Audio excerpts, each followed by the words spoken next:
Alright, hello. Good afternoon. How's everybody doing? Let's see who is here. I see ODM, hello. Draw. Rage Killer, hello. J Reggie, Ru MC, hello. Mason, hello. LFK.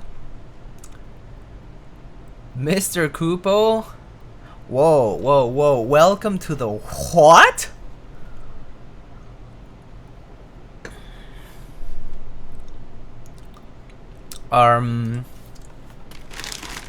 Okay.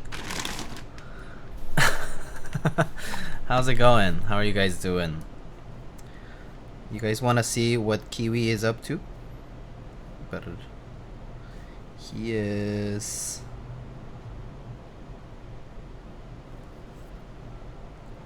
That's him right now. Wait. He's just sideways. He's just melting into the floor.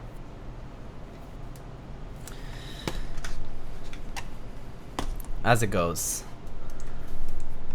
He's a loaf. Tell Droid to finish his Philco PCB? I didn't even know he was actually making one. Is he actually though?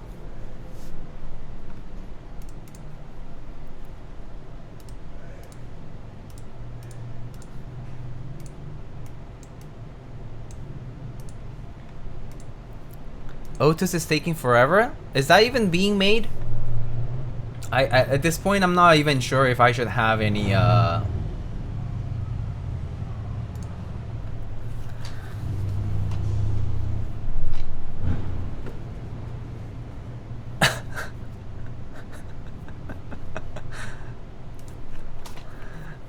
Love these pastas.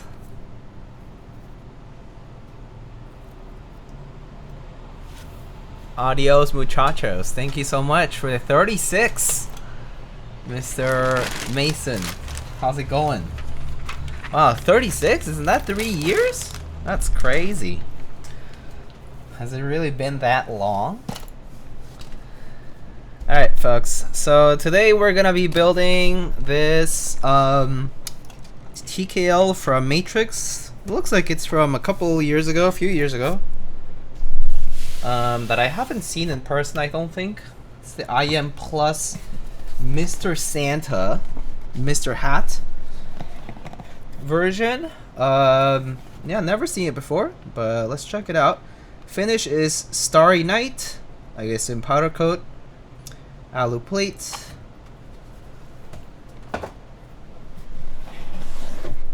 Yeah.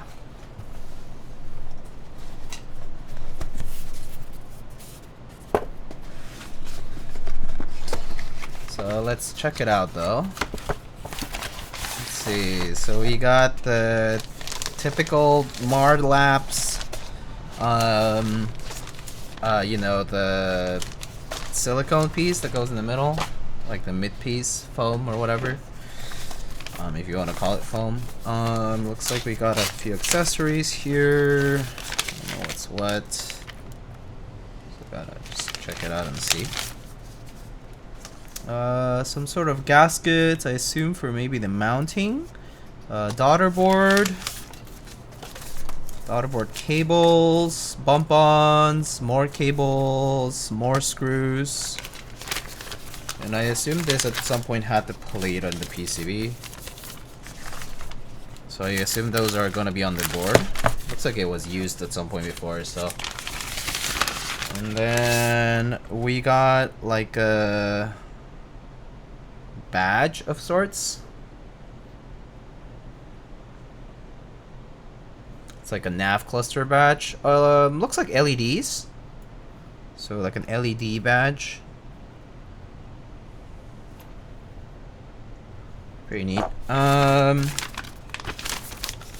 Let's get that out of the way now.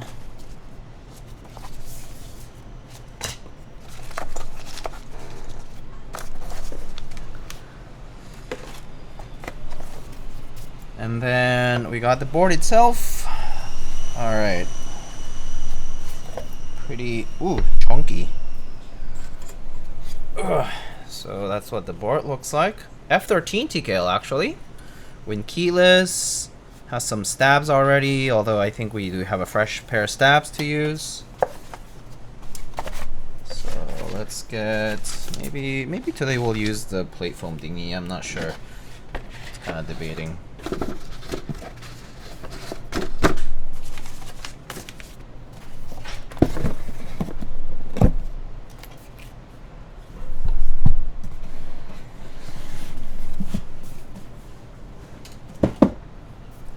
So let's check it out, the board. So this is the Mr. Santa, Mr. Hat version. So it's like the Christmas special version, I guess, from a few years ago.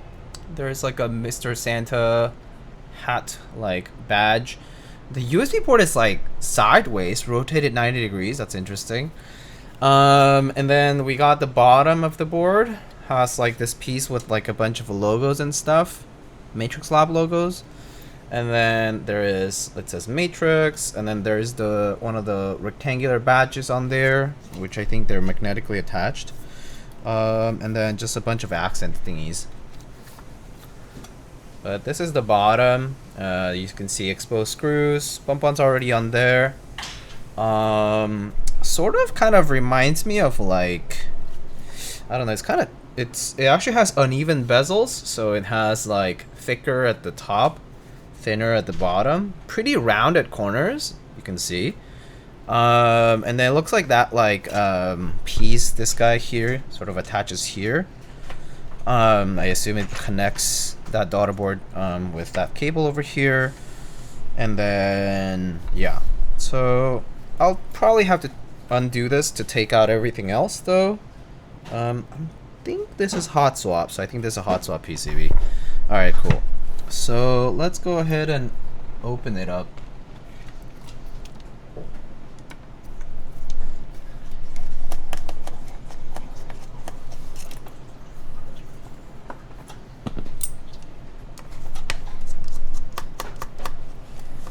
Thicker top bezel, kind of a weird vibe. Yeah, it's the finish is called Starry Night. It's pretty nice. It's basically like the Sesame one, or like, you know, or some like they have like different finishes, but this is like one of the cooler ones if you like black, darker colors. I've seen like the Sesame one and the McFlurry one. Those are pretty cool too. I think there's another one called like Nebula or something like that. That one was pretty neat as well.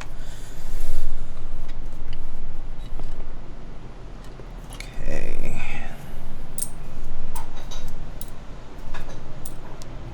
1, 2, 3, 4, 5. Are there any more screws? Is that it? 5 bolts. Yeah, okay. Okay, so it is hot swap. Oh, interesting. It has a split PCB. It's split between the main cluster and the nav cluster sections, and it's connected by a ribbon cable. There's our lower foam here that goes on the bottom part of the board. So that's that, just an extra piece of foam. And then the bottom portion is actually pretty flat. It goes like that actually. That's the back, but it's pretty flat. It's just a very heavy slab of aluminum. Is the plate split? That's a good question. I don't know yet, but I'm going to assume so actually, because it's connected by daughter boards. So let's take things out. So let's see. Unplug that guy. And then this has LED connector. It's not gotta get too pinched there. And then let's unplug this one. Alright, and then let's go ahead and grab a pair of a couple of screwdrivers here. Let's see, let's undo this first. So it looks like it's top mount. Actually, basically isolated top mount. It uses those like gasket sock thingies to cushion the screw. But it's basically top mount, however you want to see it. And then, so let's undo all the screws here.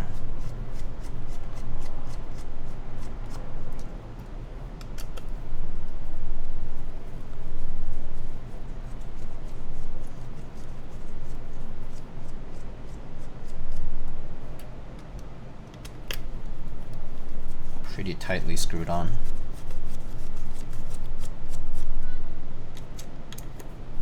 Sure don't know what to expect out of this, but kind of excited to see what's up with this.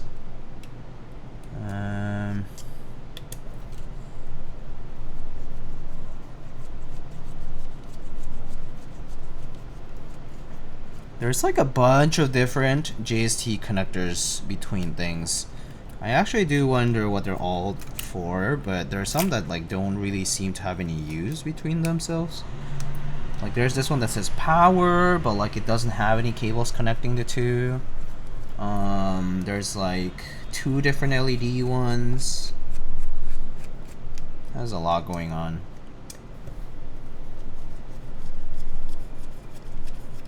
Maybe I should check out a build guide to see if there is anything else that I should be that I should be mindful of. But for now, I'm not sure. So let's take out all these screws first. Yeah, I mean, I know that it says on the PCB. I'm just talking about like functionality, exactly what it does. Because like power could be power for what? What component needs the power? Like that kind of stuff. Yeah, I'm sure they have a build guide, so I'll check out their website. I always open up that Matrix doc, like Google Doc like website. Oh, they have all their guides there, so. Alright, take that off.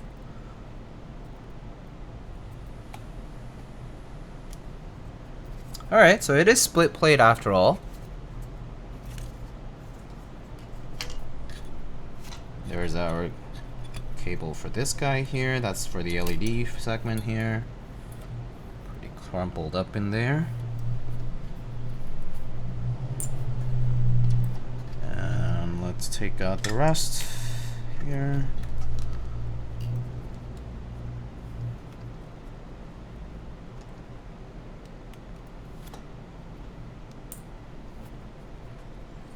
Okay, I don't know who built this before, but it's kind of a bit of a little messy. Let's take everything apart first.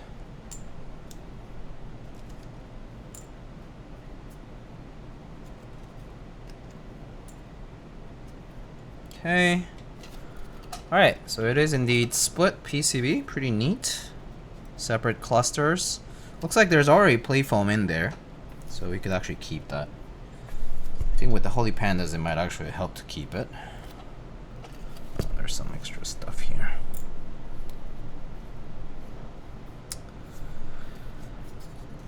Recently won a BG finger popping capture sculpt? Ooh, nice. I'm jealous. I did not win. I did not win. If you don't like it, you know who to hit up. Just kidding anyway. No, but actually though. Alright, let's see. I should still test the PCB though, so I'm gonna actually take off the daughter board here.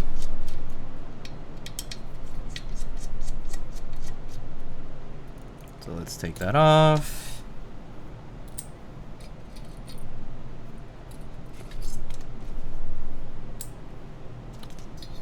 Okay, so that's the top piece.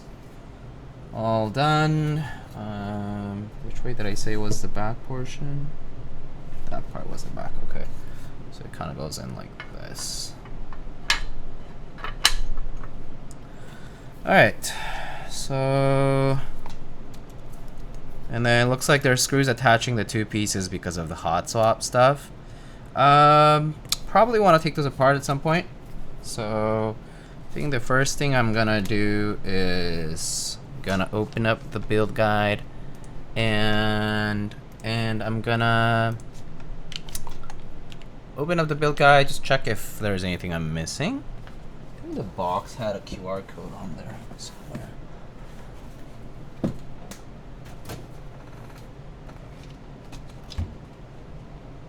Oh yeah, right here.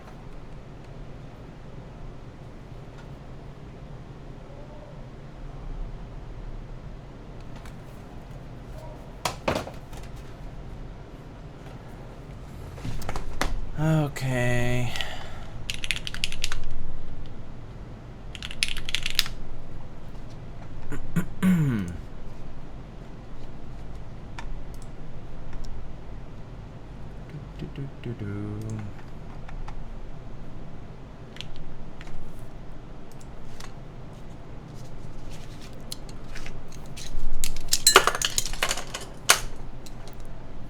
Okay, so let me just check Matrix Labs website.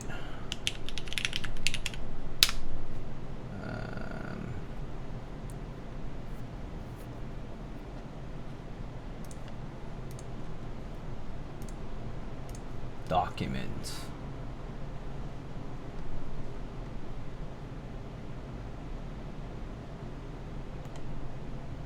Oh, here, IM Plus. Here it is.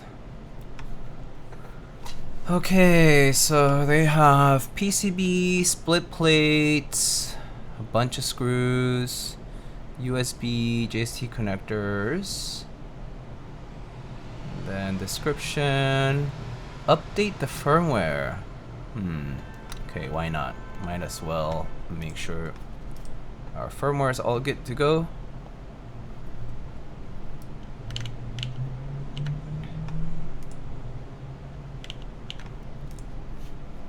So IM Plus layout. Let's pick where's keyboard and C. Yeah, sure.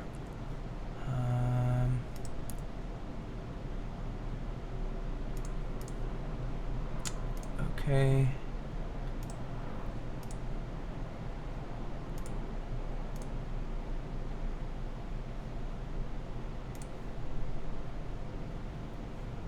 Alright, that's fine. Now, download that.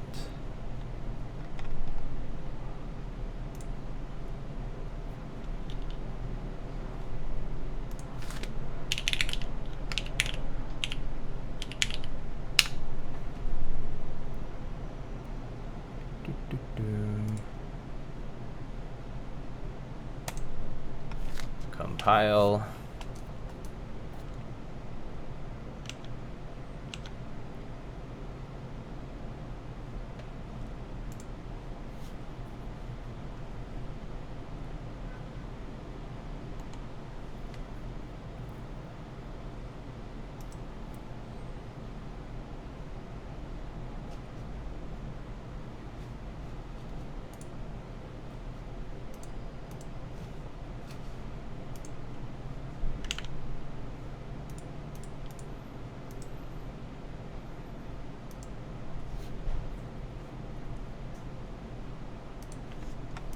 And that can always download our firmware.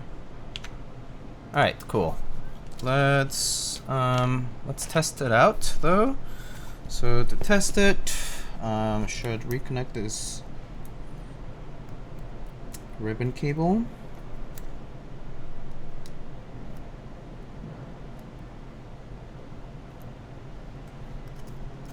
Okay. USB.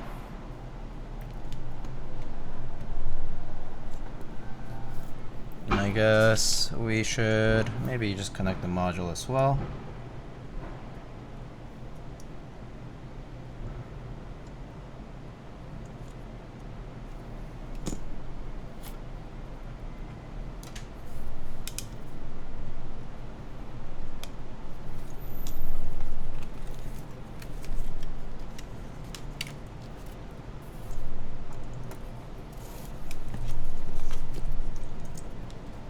This will just kind of go on like that.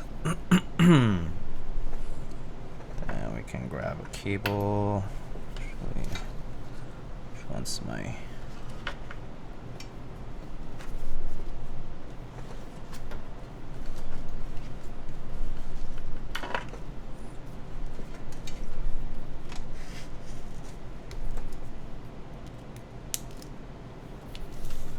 Alright, nice. Shows up. And let's see.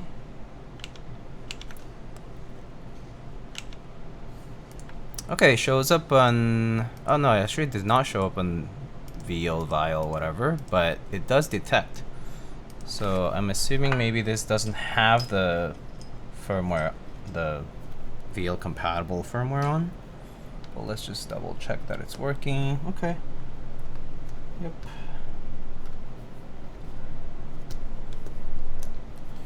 Alright. Looks like at least regular functionality wise we're good to go.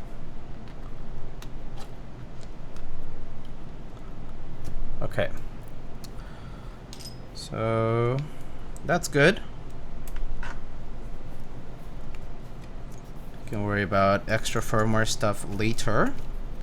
Don't have to worry about it right now.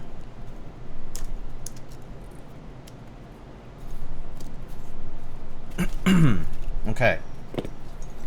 So that settles the firmware portion. Let's disassemble for the plate. So I'm gonna need to undo these guys. Plate and PCB. Let's use a fresh set of stabs. Actually, wait a minute. I should probably actually undo the top ones because these ones are for the hot swap standoffs. So let's leave the standoffs alone and undo just the plate.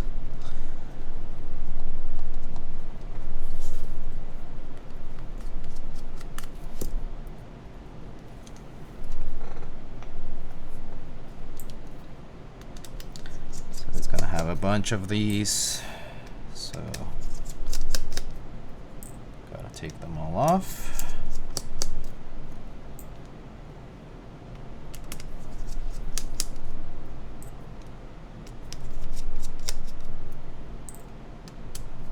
Oh wow, this plate is kind of based. It's like 7U and step caps lock fixed ANSI. Don't see those kinds of plates too often. A lot of the times you see universal. So actually quite nice. We can leave the foam on there, honestly. I think this board will be fine to have the foam on. Wow, even the foam is fixed. Interesting. Cool. Alright, sweet. PE foam, huh? Amarade, hello. How's it going? We talking to the... Yeah, should we leave the P foam too, I guess? Why not, right? Just might as well. I think with poly pandas, especially with how harsh they can be, sometimes the foam does help. And also this alloy plate seems on the stiffer side, so I think it's fine. I actually don't recognize who made these stabs. I actually don't think these are Stabies either. So I'm gonna take them off just because I don't recognize the stabs. Let's use a fresh set of let's just use a fresh set of stabs.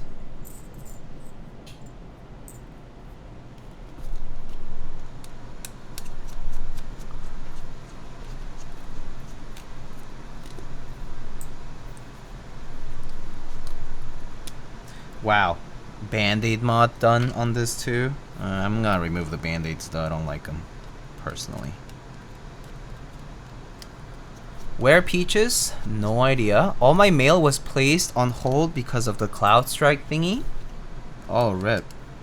Wait, because your like local USPS was down or something? Or like because your mail services are... Oh, UPS. Oh, that makes sense, yeah. That's wait. Oh, that's funny. I had a UPS delivery today, so I guess it affected people differently, huh?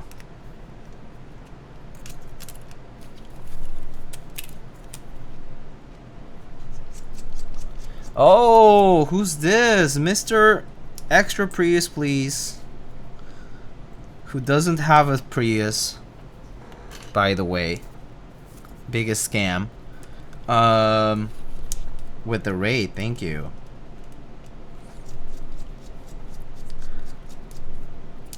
Let's go. Thank you. How's your stream? What were you doing today? What were you building? What have you been up to lately? I know you recently built the Mary Seaboard. Pretty cool. I've heard good things about it. You'll never guess what I built. I'll never guess. You built a tofu. You built a KBD 75. You built a KD8X Mark II. Or you built Topre. How about that? Oh, new domes on the HKB. Oh, cool. It is Topre. Sweet. How are the new domes? Do you like them?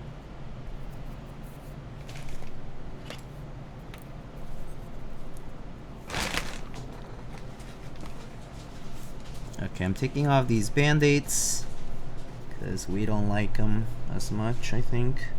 At least I don't love them. The bottom out on band-aids is a little mushy.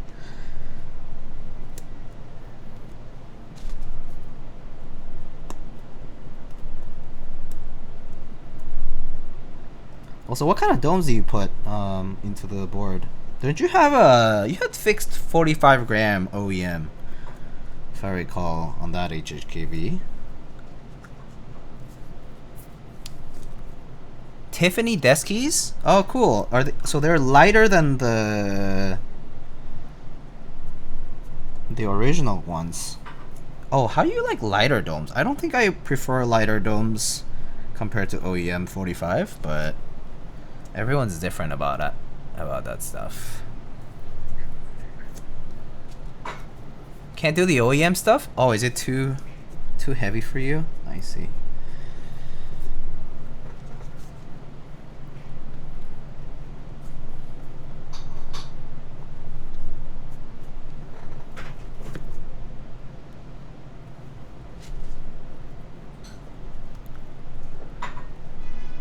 For no reason in particular, have you been to Cajun in Midtown? No, I haven't, Mr. Mason. I have not been to Cajun in Midtown. Is it supposed to be like a Korean take of whatchamacallit, Cajun style food or something? Like, you know, fusion-y, whatever, yada yada, they say. When are you building Sesanta? I need to prep switches, and I also need to just get a little bit clear on my backlog. I have a bit of a client build backlog right now, and I just kind of want to clear that a little bit more. It actually just kind of got busy. Like, it was not timed because like people knew that I was gonna be a bit more free or whatever. It was actually just kind of like people hit me up kind of closer to when I was done, and it was just kind of like serendipitous. Like, some people needed more than one build, so that kind of, you know, precipitated a bit more work. But yeah, I have a little bit of a backlog, and so I just want to clear through that so that I can get to personal stuff. Because I don't know about you, but I hate doing personal stuff in the midst of other people's work. Just because it feels bad. It feels like I'm making them wait for my own sake. And I think that at the end of the day for me is like, I feel too bad for it, so I don't do it.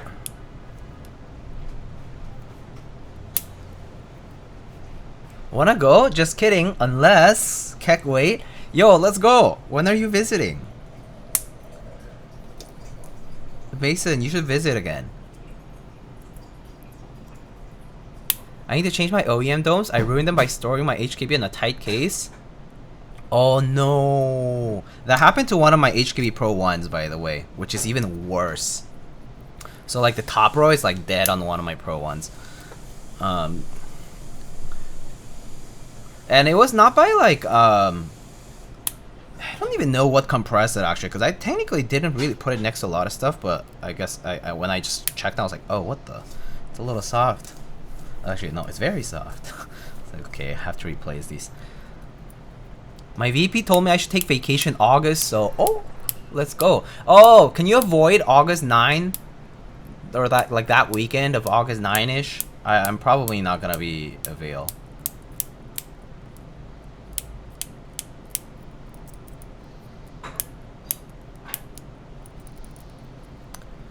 %, but I don't typically have backlog of client stuff unless Alex sends me 100 boards. Oh, Alex D. busy man with many boards, I guess. I saw the other day he was posting like vintage stuff in my server. That was kind of interesting. Depressed Domes is a great name. I mean, that's literally what it is. But it's a sad moment. Depression. Alex is cracked? Yeah. He's a baller.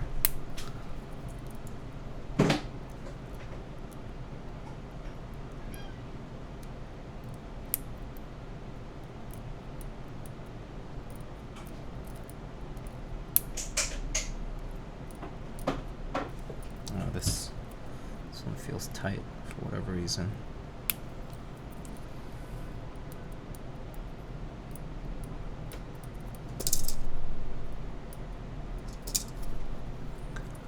I'll keep you posted when I actually book flights. Okay. Late August or maybe September. Oh man. Just avoid Labor Day weekend too. I'm not even in town on Labor Day weekend like around then. It's like, cause you know like how Keep Live is organized Labor Day weekend? You know how like people like organize things on Labor Day weekend for meetups, and I'm like, why? Everyone like has other plans on that weekend. Always. Oh. There's like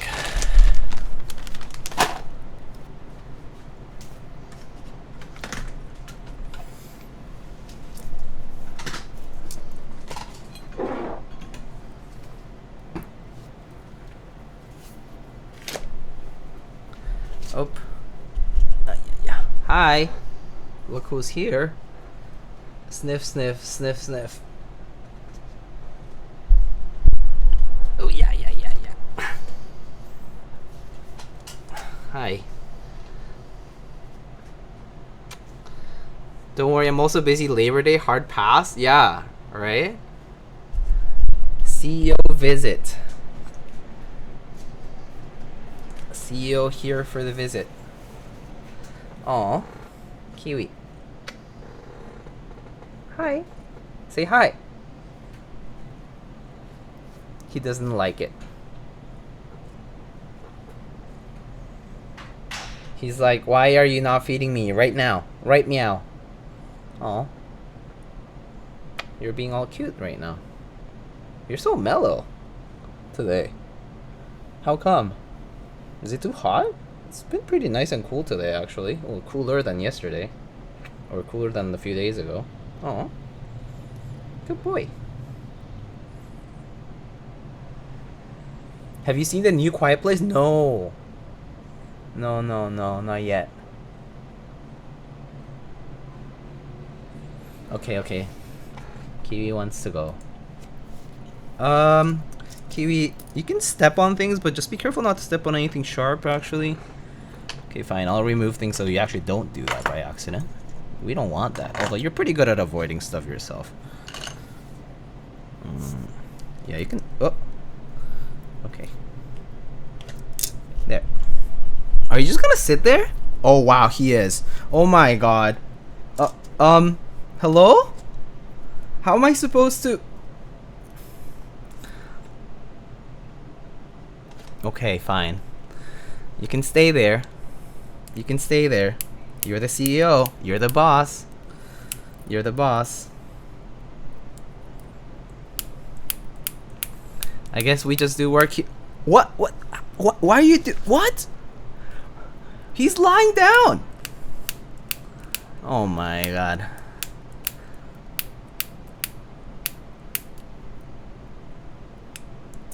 Alright, I guess he stays. You're a principal keyboard engineer? Figured out given technical constraints? Yeah. Hi Kiwi. Okay. Okay, these are the not done ones. He's sitting on the other stabs that are already done. Certified orange moment, yep.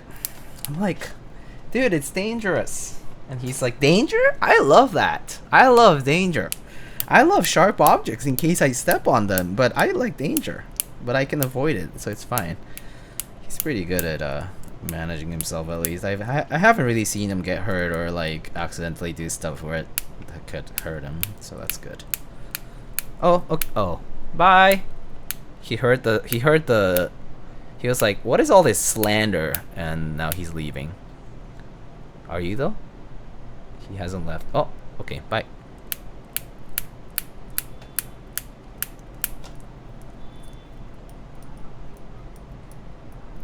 Oh, he didn't leave many cat hairs other than on my own board a little bit.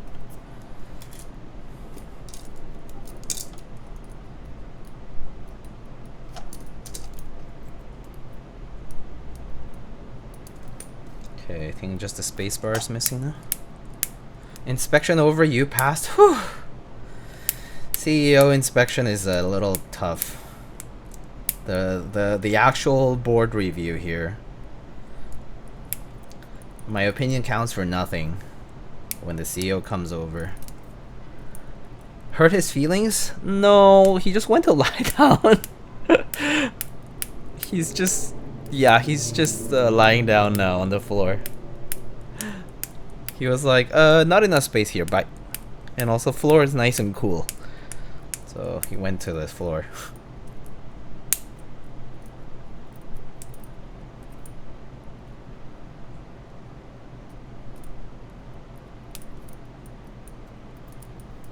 Alright. Well, that's done. Let's keep moving. So time to lube our stabs. Here's my brush.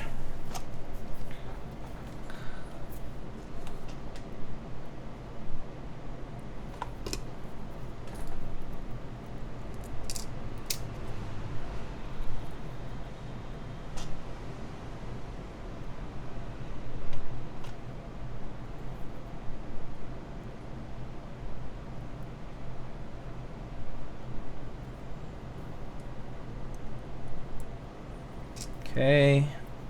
Not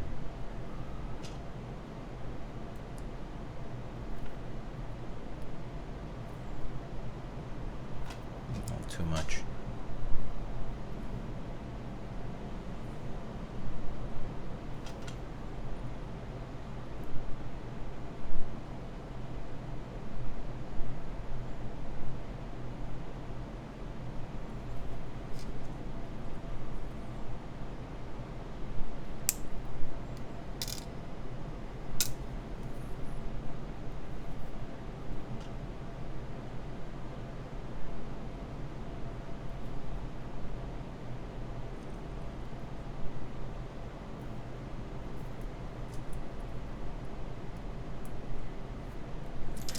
You guys got any plans for the weekend? It's finally Friday.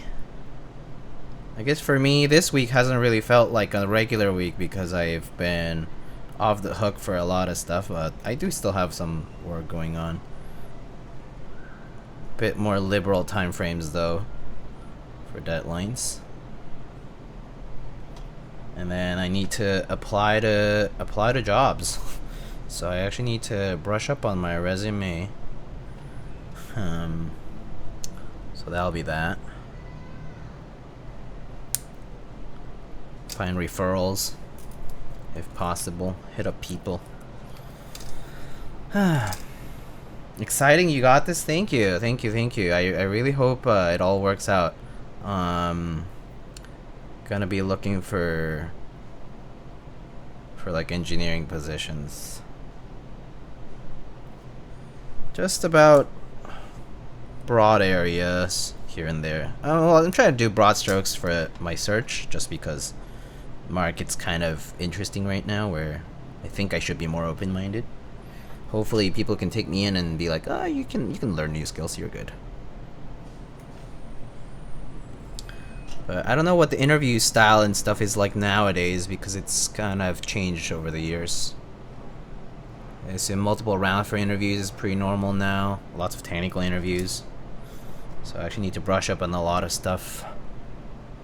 If it's like anything kind of computer science adjacent. Do you graduate? Yeah, I'm on my way out now. I'm doing like checkout work now. And yeah, I'm effectively done with my doctorate. So I'm currently going to be applying for industry positions. I hate job hunting. Yeah. It's because it's very self-driven to job hunting. Like, you have to take the initiative to reach out, to network, to put your, to submit paperwork out there, look for listings and hope that someone hits you up, that kind of stuff. I think that's always the worst part of job hunting, is just you have to put yourself out there and it's your own responsibility. Nobody else can do it for you. It goes for just about anything, but I think job hunting is definitely very like, it's very, just really needs grit and perseverance to hit one. Not that I have much experience with it, to be quite honest with you.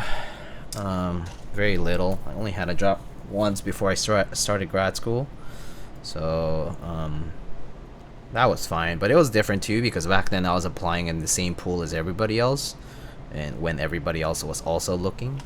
So it's very different to apply like on a kind of more on an independent way, and also with a completely different degree now, and also no work experience at my age is a little bit limiting. Still going to apply, still going to shoot my shot everywhere, but it's definitely different. Thank you.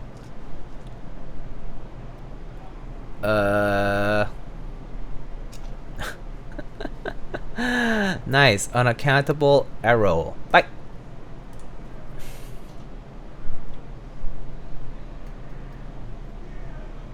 They won't offer me a nice job, so sorry. Banned if you can't offer me a job.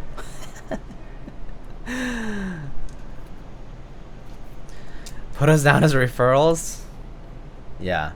Are you planning to limit your search? I have to, so if it's in office / hybrid, right? Like if I'm required to go into office or into like, facilities, then yeah, I have to restrict myself to New York, New Jersey. Maybe I'm open to Pennsylvania or Connecticut. Like basically like an hour to an hour and a half radius for me is acceptable enough. Like, I'll make do. I'll suffer through it if I have to, because it's going to be my first one. But otherwise, yeah, fully remote is ideal, of course, if I can do that. But I know there's been a strong push from both big and small corps to move into hybrid or in person. And so I know that won't necessarily be a choice everywhere. So I'll just have to like look, see how it goes, right? But yeah, I'll be looking for pretty much anything that's hybrid or remote. Even if it's in person every day, it's fine, as long as it's doable commute wise. I'm okay with that. It's not like I'm not used to commuting every single day.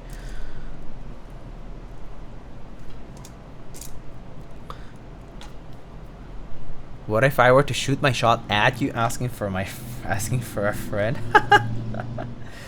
Are you a recruiter?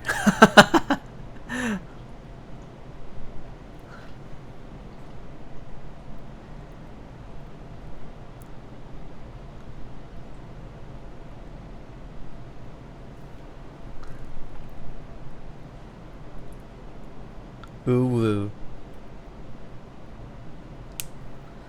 Anyone can shoot their shot, right? 'Tis the American dream. Hey, Conan.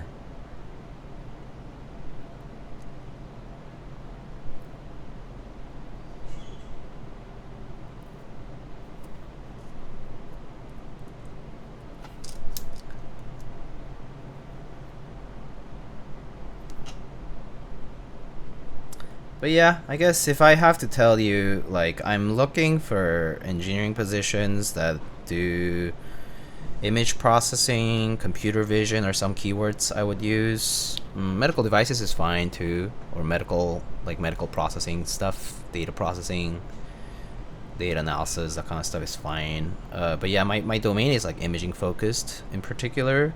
Signal processing is fine too. I did like compression, I've done a little bit of deep learning, machine learning, stuff like that. But yeah, pretty much anywhere in that realm is fine. It doesn't have to be medical even.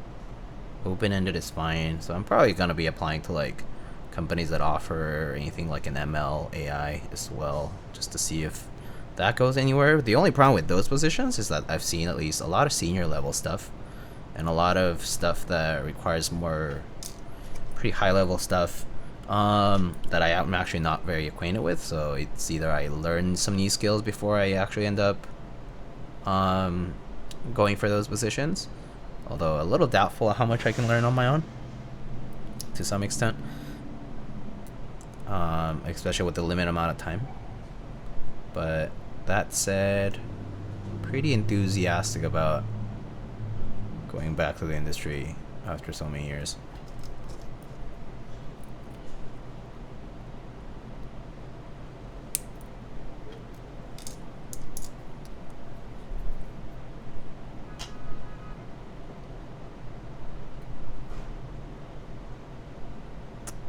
But I know the world's different now. It's just nothing that I'm used to. So we'll just explore and see how it goes. Ooh, apiary raid. Hello. Wow, we have had a couple of raids today. Marcia, hello.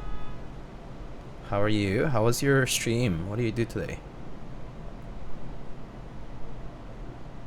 Also, happy Friday. Hey, what's up, Rob? You coming from Marcia's stream? Welcome, welcome. Banshee, welcome, hello.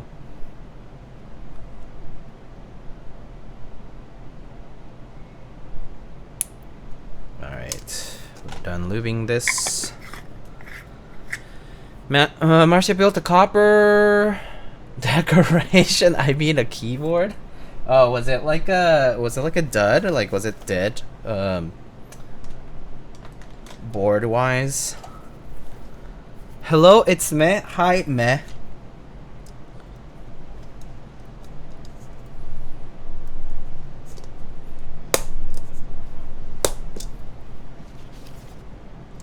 Actually, wait. Do I need to place this before I put the stabs on?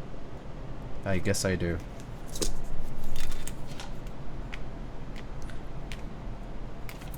For this particular cutout.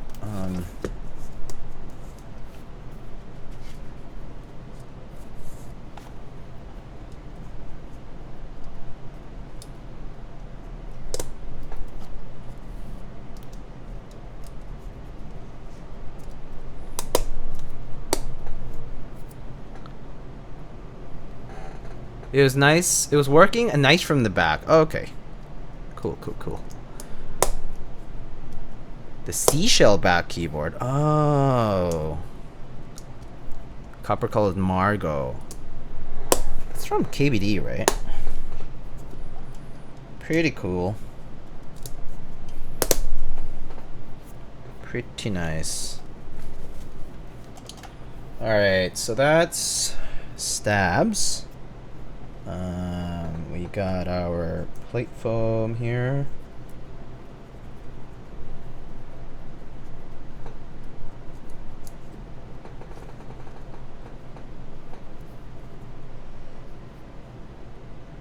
Guess I should actually take it off from that so it actually lines up properly.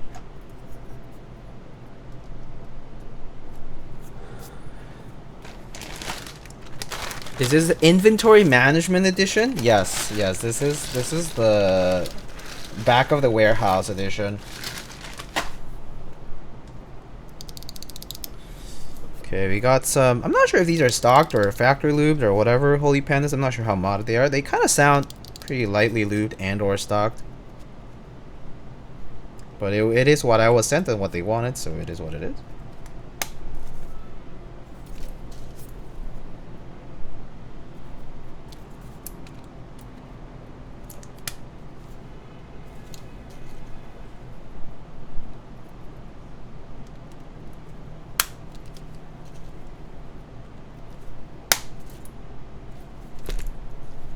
Now they snap in nicely on this plate. Usually holy pandas can give a little bit of trouble because they have thick housings. But it looks like this plate's cutouts are nice and sharp. Pretty easy to work with. Also, I'm not sure if you noticed, but again, stepped, fixed, caps lock, and ANSI 7U. Everything's fixed. So nice. So easy.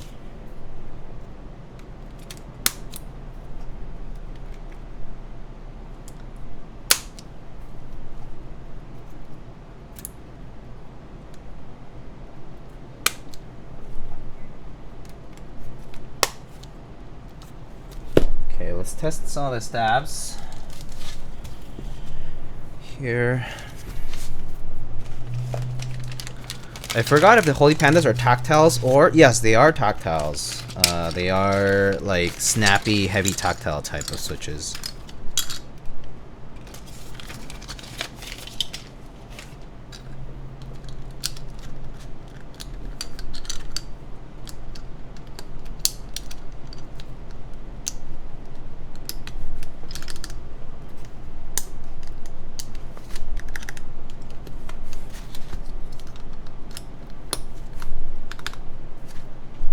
Hey, that's not WoB. It's not WoB. It's GMK Oiler.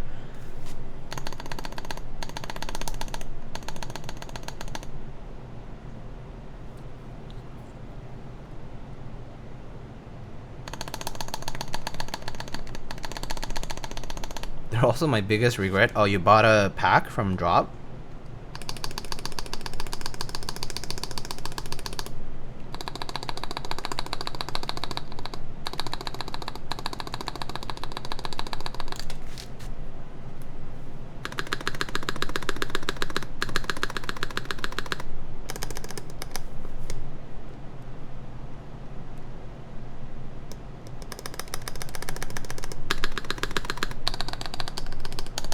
Okay, stabs are pretty good. Snappy and no rattle.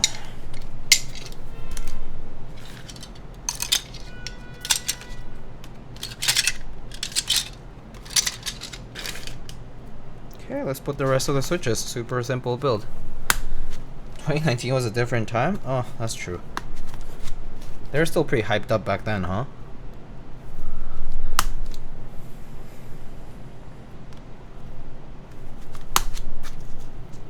I mean, I guess Holy Pandas were pretty hyped up until like those boba switches came out, I guess. Then it kind of deflated a decent bit, and not to mention Drop also started releasing their own like fully independent, like all-in-one switch instead of like having to do any hybrids.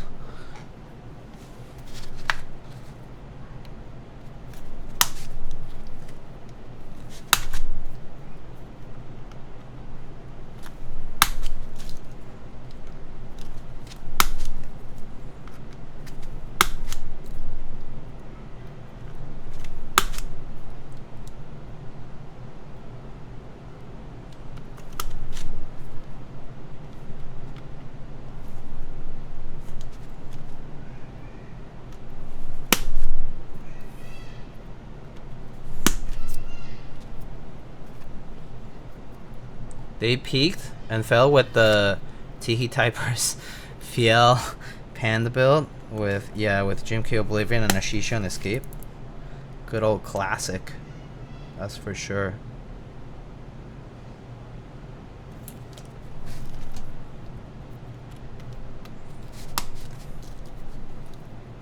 Whoever was in the hobby knew back then, obviously knew of that particular build, eh?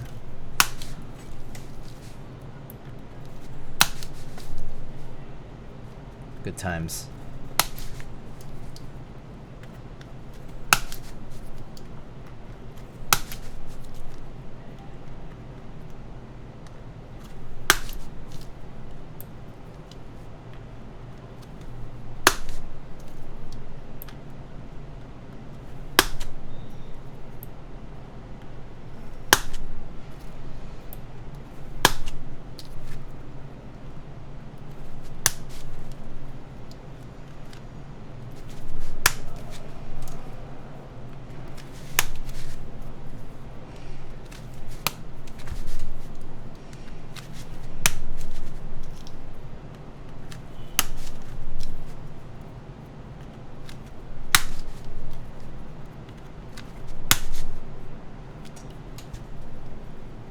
I miss feel good music. Yeah. His account got like, he lost the password or something like that, right? Or his access to it. Or did it get banned? I'm not even sure. Something like that. Basically got yeeted.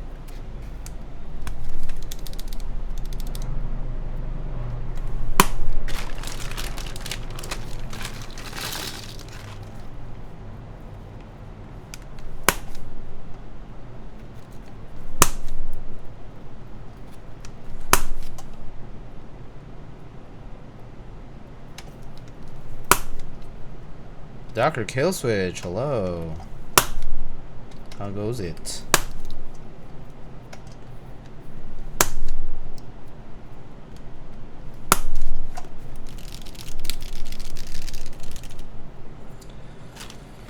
Okay, that covers that. This part is easy because this doesn't require any additional stuff. I think I can just put the switches on like that. No stabs on this part.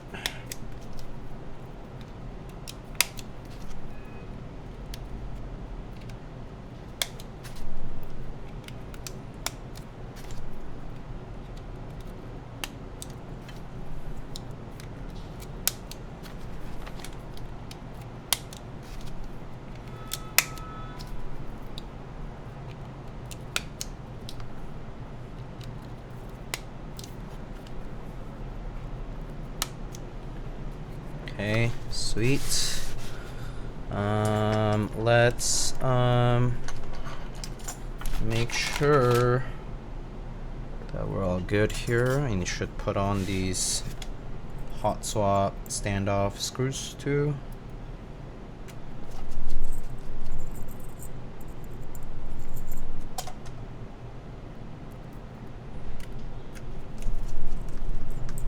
You got a songs playlist? I think exclamation playlist should bring up the current playlist. It's by Mr. Gam.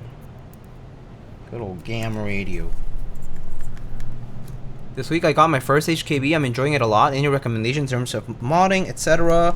Yeah, you have many options, but I think the first and foremost that I recommend is lubing. So opening it up, and then you're gonna take off all the sliders. You know, take apart the PCB and the plate.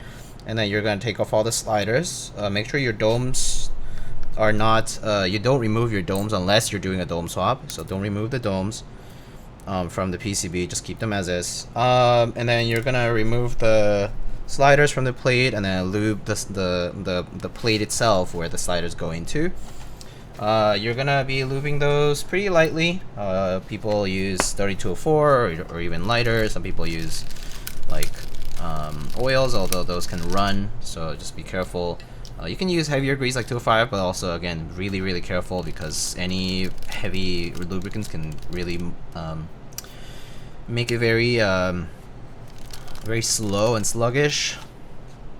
But yeah, I have a video that I do modding with like that I did HKB modding, so you can look at that. It's like HKB modding stream or whatever on YouTube, should pop up. You can follow that to the T and probably should get a decent bit of it.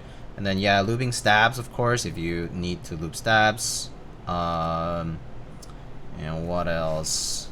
I guess that's about it. And then some people use silencing rings if you want to have a silenced upstroke. You have the choice to do silencing rings. You also have the choice to do what else? You also can do dome swaps if you want different weighting on the domes as well. You can do that.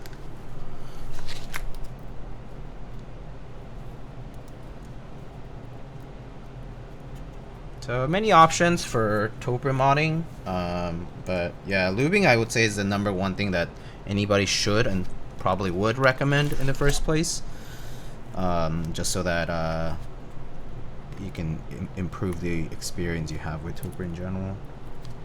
Starts with lubing.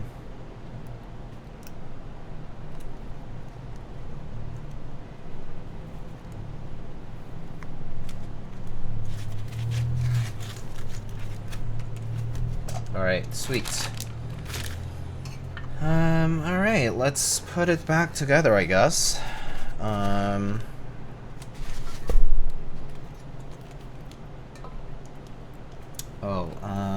Let's see.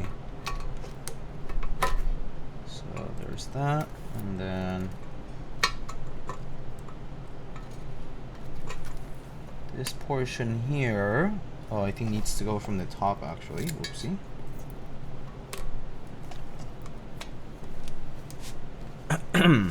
Get secured from the top here,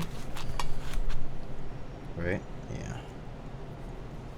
Need to run the cable through.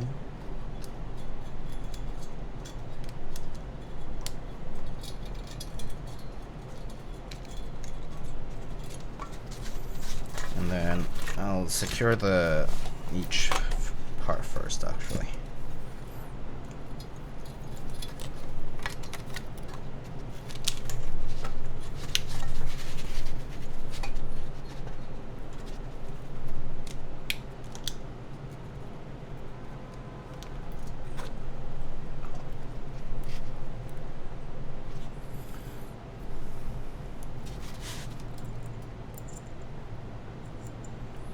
Okay, so we got these little gasket sock thingies, so we can also use those. Let me see, is it these screws? Yeah, okay. So we can put those guys on. It's basically like isolated top mount. So each of these guys get a little gasket sock or whatever you want to call them.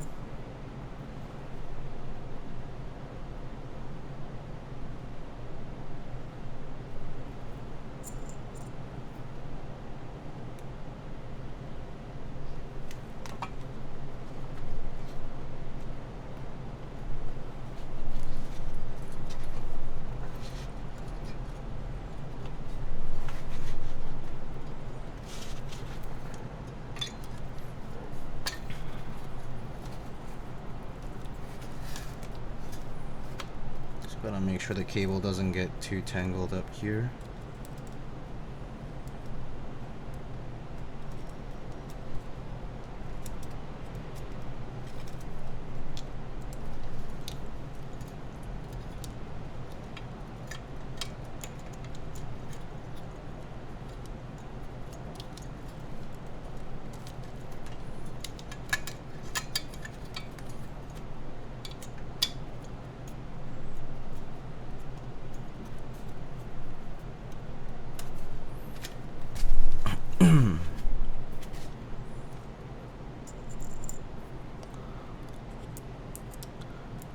Hello Diego, have any recent boards stood above the riffraff? This one's pretty good, the Cycle 8. If you want something that's budget and pretty good. I mean, it depends on the layout there. Are you looking for any particular layouts? I think that's probably a good first question to ask, is you can kind of filter it out by layout first. And then you can kind of choose later from that.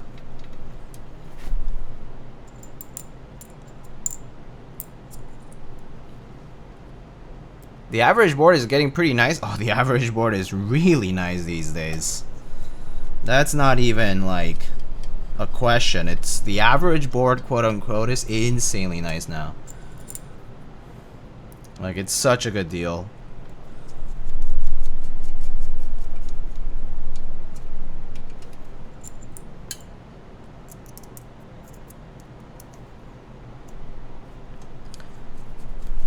But like, yeah, like if you're looking for like 1800 style type, kind of like the Petrichor was really nice recently. I recently, like, you know, if you want 75% with a knob, like the SAT75X, I just recently put some content for it. The Cycle A for TKL is really nice. You know, Neo 80, it's been a little while, but it's really good. The Neo Ergo, of course, was really good too, if you want like cheap and good.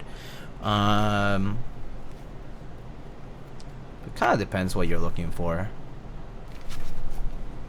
But I mean, I can take a look at what I've put up on the website as well. I need to like remember, you know, it's kind of been. That Nolan N1 board was interesting. It's a bit more of a novelty though. Oh, it's very, very bulky though. Let me see. The Numa was pretty nice, but it's on the pricier side. Same with like the Cloud9 or the Gawk Lily, for example. Those are good 60%. That definitely stood out to me, but definitely on the pricier side. Redemption is good if you like the Salvation, except they ironed out all the kinks with respect to finish and other things. So if you like the Salvation as an experience, then the 65% version of that, the Redemption, was pretty good. The Time 65 had some qualms, like for example, I wish they didn't use the skeleton plate, the alu plate. They wish that was just like solid and no flex cuts and things like that, right? The Crush 65 was a really solid 65%. That was like sort of between entry and mid-level, with decent amount of customization and like pretty reliable mounting methods. So it was like top and gasket that I recall. The Altair and Altair X were probably the standouts for splits, full splits.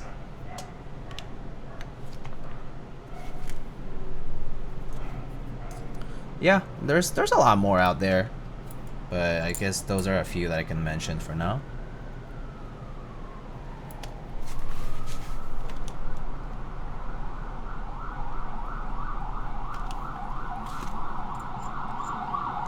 China loves the flex cuts. Yeah. I mean, it's kind of a like a little meta, right? But yeah, it's for some it's something that they want. For some, it's not. So it's variable. Everyone has that preference.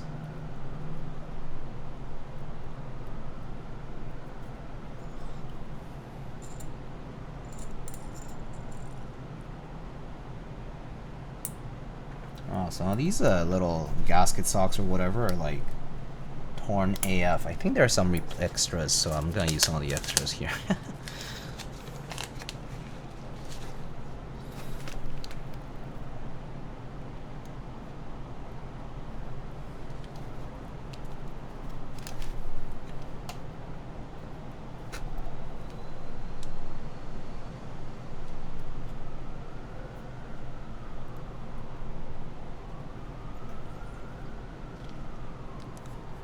Can Gam, Airy Dance, and Bruh be emotes? Yeah, we can probably add them. Actually, Drew, can you do that if you're around? Those are pretty funny emotes. Cole's Bruh. And the dance one that Airy and Gam like using a lot. Spider looks fantastic. Oh yeah, that's a TKL that I haven't checked out myself, but that is pretty good price point and looks really good. Kind of very classic styling. Looks very good. If you're into like the new trend of kind of like top mount TKL, I mean new trend meaning like old is new type of feel. The Daji 84 2.1 is coming soon, I think. So you can keep an eye on that with dodgy stuff. Definitely not cheap though. That one will probably be in the 650, 700-ish price wise, so not cheap at all. In my opinion, like if you're, you know, it depends on whether you're looking to buy something at a specific budget or price point. But you know, if you can afford a little bit of a luxury, then it'll have some nice color options too. So, and I think the other dodgy boards have been pretty good. So I think they have a bit of a track record for boards that specific type of people might like. Does dual tone ano indicate a poor QC inability to color matching? Yes and no. I would say the problem with anodizing is that basically in order to have matching anodizing, the two pieces, both the top and the bottom, have to go into the same bath under the same conditions for the same amount of time. So like basically if you produce top and bottom separately, then your anodizing baths will basically end up at different timings and different ratios and all that, right? Like your parameters are different. So it's more of a production thing. It's actually nothing to do with QC as far as that's concerned. Like, yeah, if your goal is to have them identical and you're promising that, and you fail to basically fail certain things in QC, then yeah, you could consider a QC problem, but actually it's very much dependent on the anodizer's process. And I think a lot of anodizer's process actually does not enforce that as a rule. So I would say it varies. Like there are some people who will promise like very good matching, but in my opinion, expecting it is actually more of a reach and more of a nice perk if it happens to be good in terms of matching. But it is kind of hard to enforce. Like you can't really expect that out of everybody at the same level, and also not to mention everybody might use different factories, different facilities. So then there's a variable that you also don't know what manufacturer might be using. There's some that do announce it or like make it well known that they're using a specific manu or a specific anodizer, third party or whatnot. So you will know kind of like by, you know, by people testifying to it that like a certain quality can be guaranteed. But I would say it's hard to guarantee. Very hard to guarantee. As long as it's built with stock cherry, it is good. Stock cherry? It's a tall order. I personally don't love stock cherry. Just the sound. And also the spring weight for some of them. But yeah, it can be alright in specific combos. I'm not huge on it. I prefer to mod them. Like, if I have a choice, then I'll almost definitely mod it. And if, you know, if I have no choice and I have to use stock, like, I'll use it. But not necessarily forcibly. Yeah, crunch and ping. Yeah, I think the spring quality is really bad on stock cherry. Housing and stem is okay-ish. I guess for the new ones, also like they'll come with factory lube, and the application may vary in batches. So I'm a little reluctant to use stock in general. Always have been for any switch, but I think for cherry in particular, it's a little difficult. Oh, Kiwi's asking for. Yeah, I guess it's time. Oh, it is time. It's time to eat.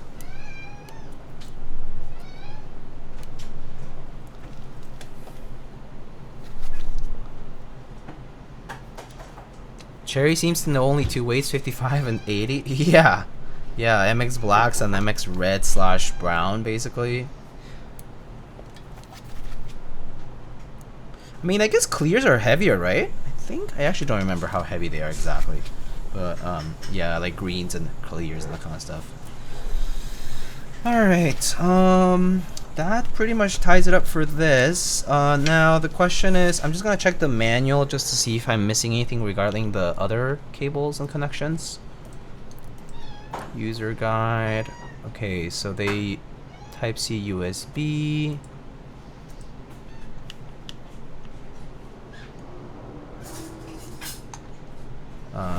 Side key, what does that mean? Okay, so definitely need to plug this in. Oh shoot, did I miss the chance to do it? No, I'm good, okay.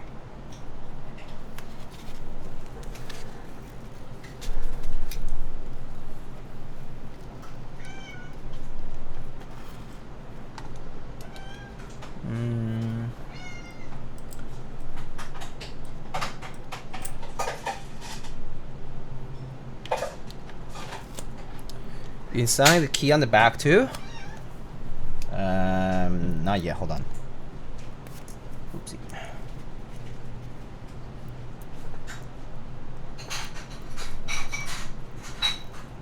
Oh, I should have done this beforehand. Whoopsie. I might have to just undo this one here, so that I can actually reach that. I'm gonna undo this one just for reaching the daughter board. One screw for the daughter board.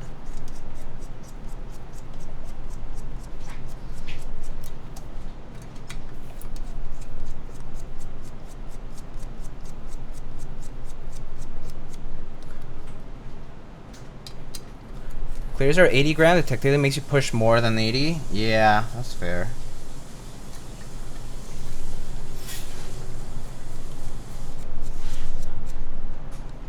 Okay.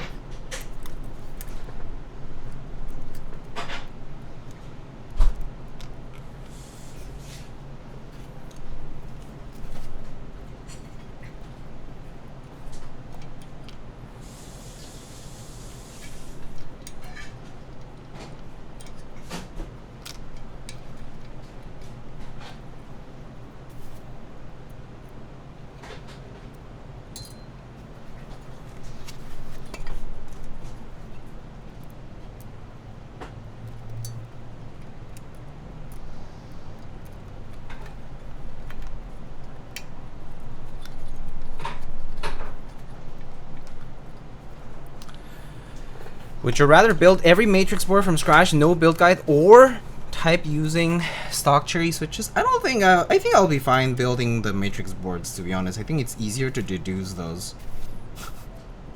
They do have like lots of little pieces, but it's not like the worst. I would rather use modded cherry switches over the. Yeah.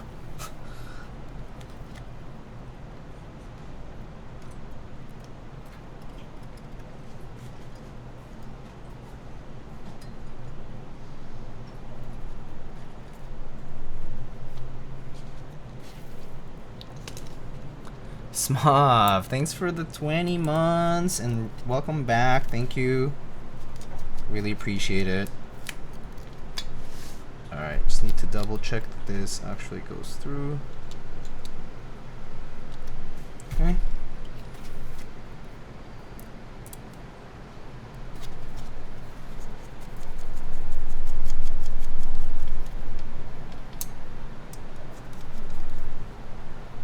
Stock cherry everything? That's just you, not for me. I appreciate the enthusiasm regarding that though. It's definitely not for me though. Okay, so USB goes here. Ribbon cable goes here.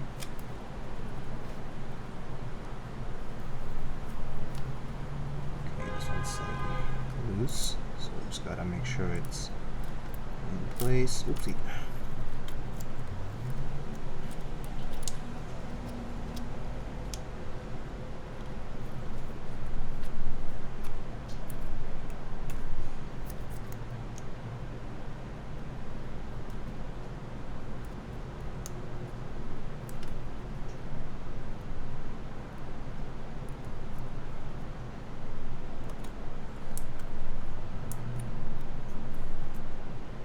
Okay, nice. All right, and then let's see. Ribbon cable, Type C, daughter board, and side key installing guide. Oh, I see this. This. Do I want the side key? I don't think I do. I don't think the person actually wants it. So I'll probably skip doing the side key. It is a thing though. Basically it's a little, so let me just show you what it is though, just to kind of show, you know, so you actually know what it is. But here the Matrix IM Plus actually has a separate key that goes in the back of the board.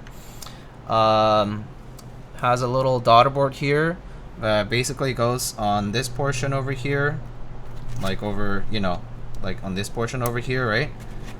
And then you basically end up with a switch right here, instead of a badge. So you can actually pop in a switch over there. I'll probably skip it, just for practical purposes. But yeah, that's a thing too.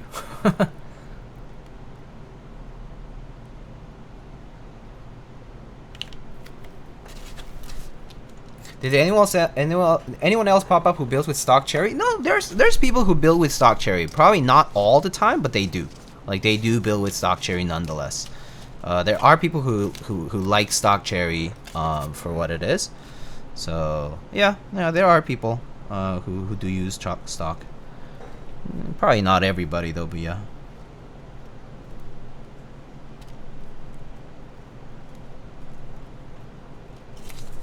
I would say it's like some people just for example, they use like stock browns or stock reds. I've seen people do that.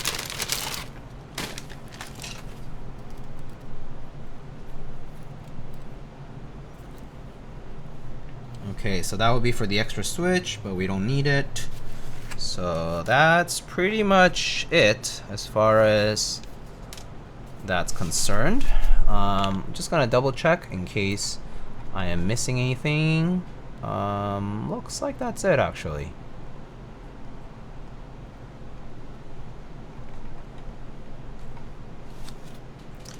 We can always test the PCB first before we close everything up.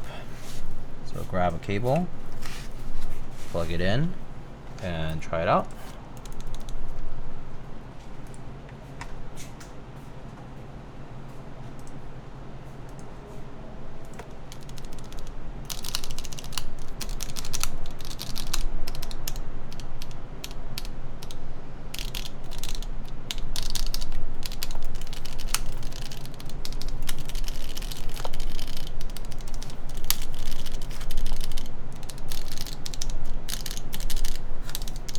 I think these holy pandas are stock for sure. I can't imagine these not being stock. I think these are stock. Okay, cool. That's working.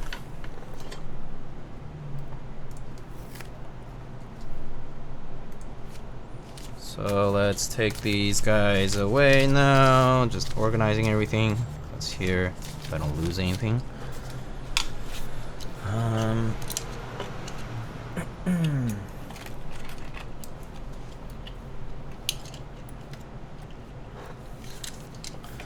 And let's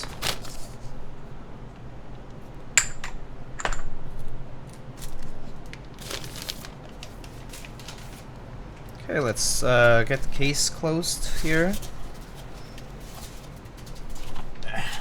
So let's see, that's the back. So I don't know how they decided to do this.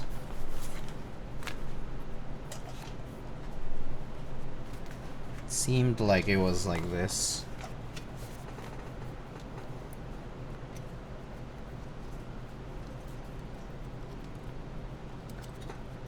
Okay.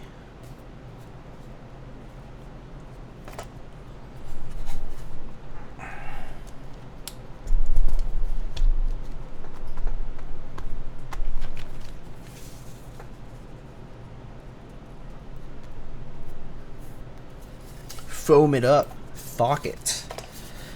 Alright. And just place the bottom piece. Just as long as it closes, and get our bolts for that.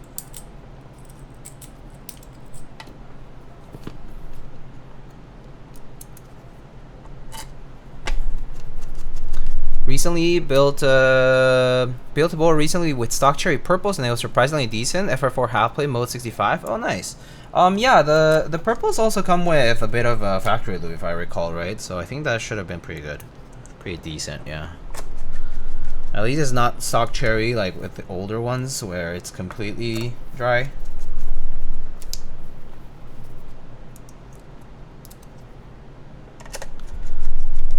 But alright. So that pretty much closes the case here, and it's all done. Sweet. Okay.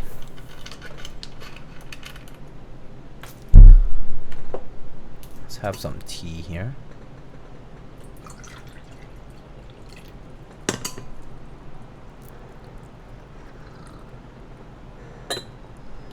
The tiny factory lube on them is just on the spring, just like MX2A's. Yeah, right. What keycaps should we put on this? I actually don't know what to put on this right now. We could put let me think. I do have like gray on black. I have WoB, of course.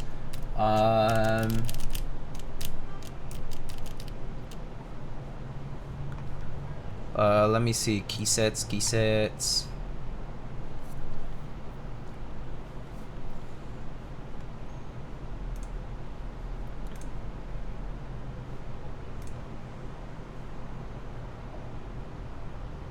Do you have 1520?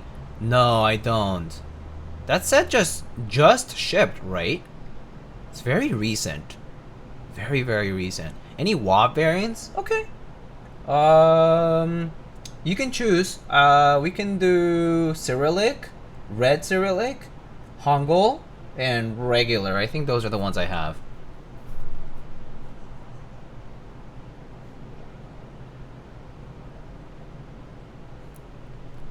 Hangul? Okay.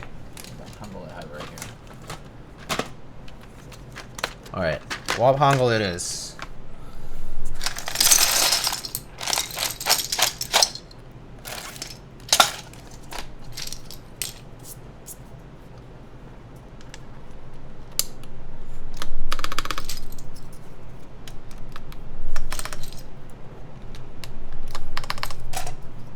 This is the newer one, so it actually has the R5 bottom row. Pretty nice.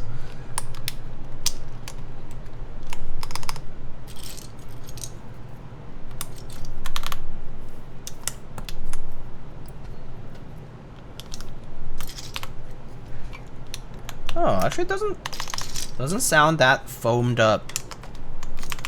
I guess the case just has so much room in there that even with the foam, it doesn't really sound like super foamed up. So that's pretty cool. Yeah, this case is thick, guys. Like, look at this. This is thick. So I guess it just has a lot of space in there.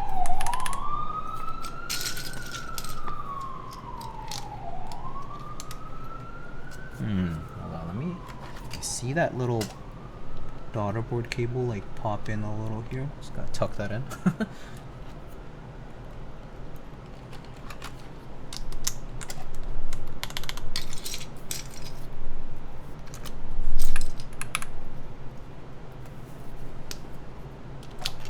I find tactiles usually help but not sound overly foamy compared to linears. Yeah, I actually do like, especially these heavier tactiles, like the Holy Pandas and kind of similar ones.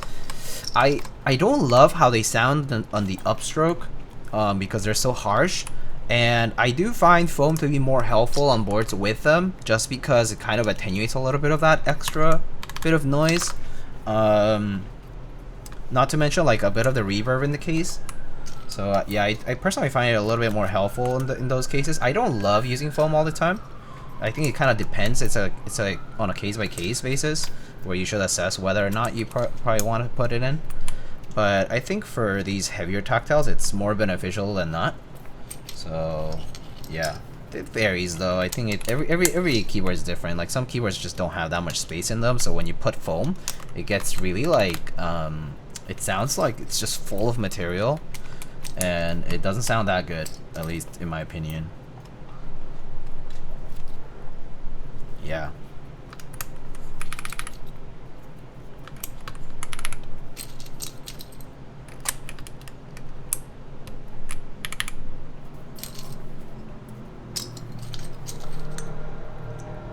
Why is there math on that enter key? This one is one of the novelties from GMK Euler. It's inspired by you know, Euler the mathematician. That's Euler's equation.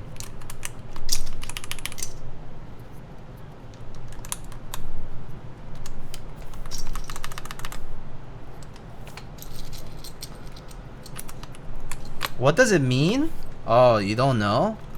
Do you know anything about imaginary or complex numbers? It has to do with that. And specifically, it has to do with the trigonometry that you can basically model a particular rotation about like a specific angle by basically like sines and cosines.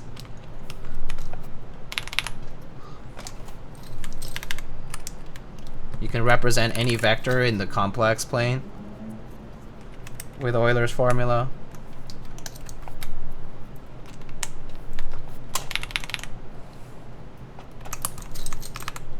I passed that class, but I know where those brain wrinkles went. Fair. Don't worry about it. Honestly, it's only useful if you deal with that stuff often, but otherwise you'll never use it.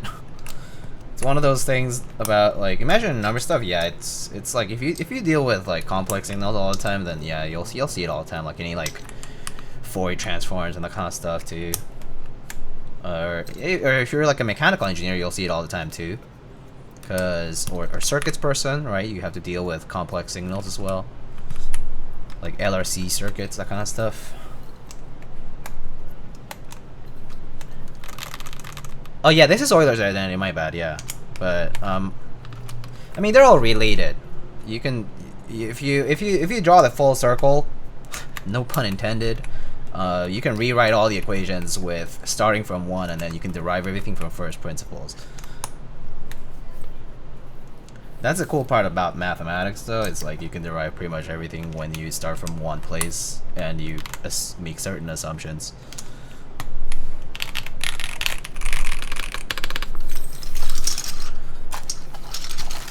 I swear calculus was easier. It was when you learn it, yeah.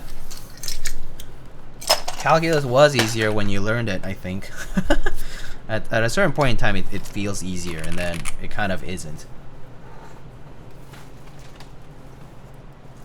Alright, let's put some artisans on this. I don't know. Maybe I'll put this Ninja Pato. I got this Vice Caps cap. Ooh, the Terminator cap. Maybe we can do maybe this no face cap. Maybe 2 of them. It's fine. I think those are the more black and whitey. The rest have too much color, I think.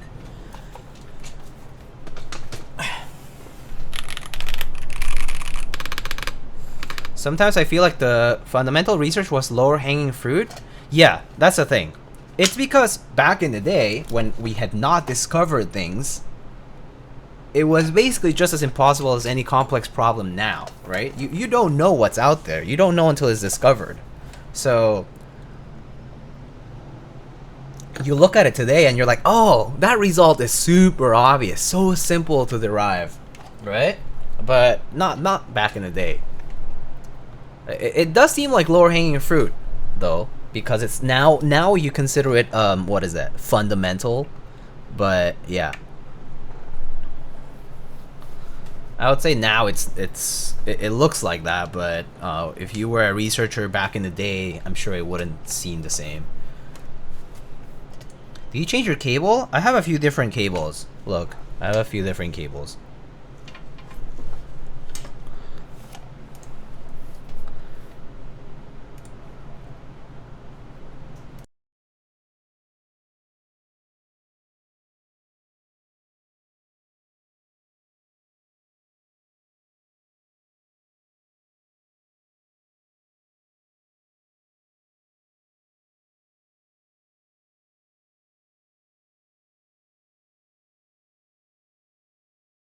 Okay, so are we good? Hold up. Did I plug this in right?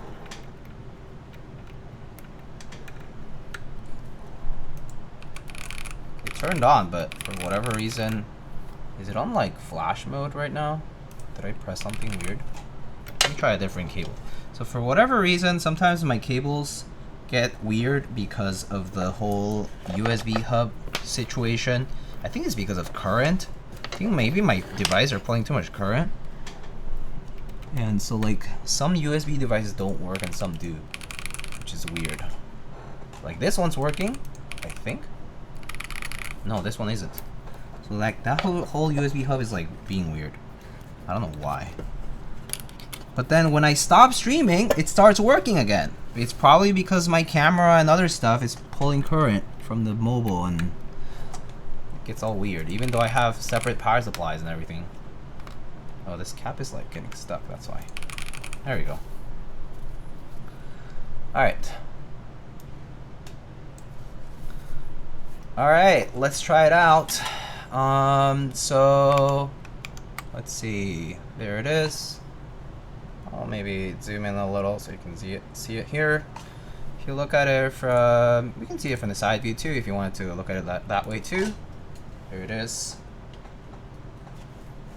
I don't know which one's better though, so maybe I'll just do this one and then we can move to the other one.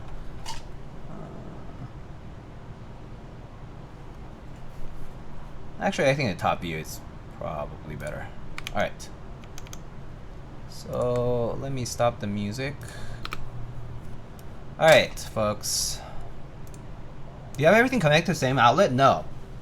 I have like, well, I mean, everything's powered through like my universal power supply, but I do have like different outlets. But yeah, I try to put everything on the, you know, have the same, like have a common ground. And my USB hubs are powered too. They actually have AC, like, you know, they actually have like the DC power supply to them too, which is why I find it strange that they, you know, sometimes go on and off, but I can't really seem to predict how it's working that way. So yeah, it just kind of like I restarted my computer and everything works fine, things like that. So it's a little strange. All right, let's check it out. This is the Matrix Lab IM Plus. This is the Mr. Hat Santa edition or something like that. It's a TKL from Matrix Lab from a few years ago. Interestingly enough, you have the USB port here, and it's actually vertically connected. You can see it's the orientation is different. Has this LED strip over here. F13 TKL comes in WinKey and WinKeyless. This one's the Starry Night powder coat. I think there's also a lighter version of this one. Yeah, what does this retail for? I'm not sure actually. I think it probably varies, but I think most Matrix Lab boards are like in the 500-ish, 600-ish range, I think. But I'm actually not entirely sure. So. Yeah. All right. This one is built with Holy Pandas on a aluminum plate. We currently do have foam in there. We have some Poron plate foam as well as some case foam in there. Also Poron. And that's about it. This is GMK WoB Hangul for Keycaps and some artisans from a variety of makers. All right. Let's check it out. Holy Pandas.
Not overly foamy. I think it's because the board is huge. So even with the foam, there's just like a lot of space in there. So I don't think it sounds like chock full of foam, which is actually a good thing. I actually think it was a good choice to leave the foam. I think if the foam had come out, it would have been more hollow sounding. I mean, a decent bit too. So I am personally glad that we decided to keep the foam, especially with these switches. think it was 800. Oh, expensive. I guess it has a lot of parts, so maybe that's why.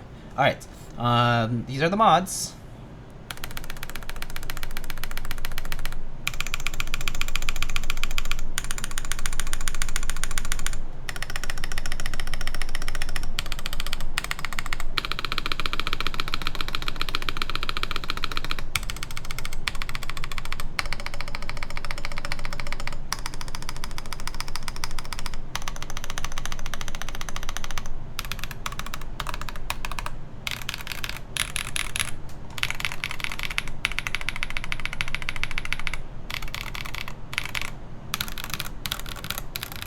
Alphas.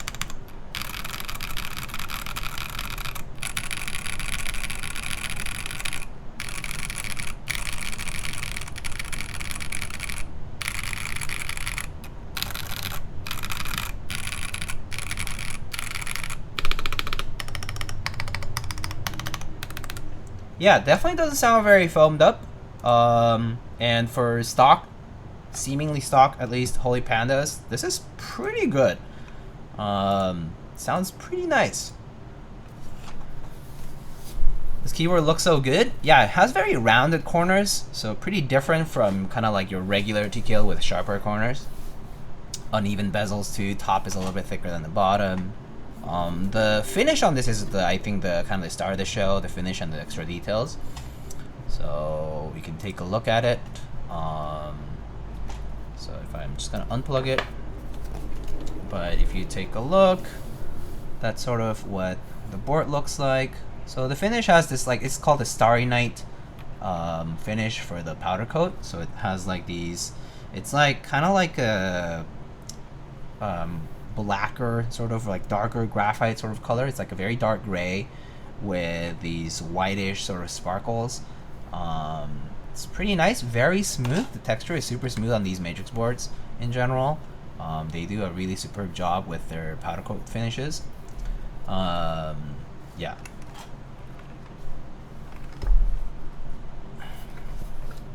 So that's the back. The back is like pretty heavy in details, like has these X's from the Matrix Lab. And then it also has the badge, which is neat. So I think you can interchange this. I think this is just magnetically attached. You can remove it, or maybe there's screws in the back. There's like random accents here and there, right? But uses these tiny bump bonds. I don't think really the bump bonds are doing much here. They're super tiny and not very tall. So I think the weight of the board itself just kind of sinks it into a desk mat. But it's a very chonky board, as you can see. Like the back is, this is the Santa version, so it has the Santa hat on the hat logo.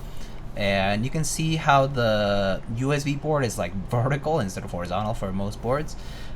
This actually is a space for a switch daughter board. You can actually install a singular switch on this part right here, where it just kind of sticks out this way. You get an extra button essentially, but right now it's covered up because I decided not to put it, just because it's kind of impractical in the back. But if you wanted it, you can put a switch here. Just, you know, just kind of a random thing, but it exists.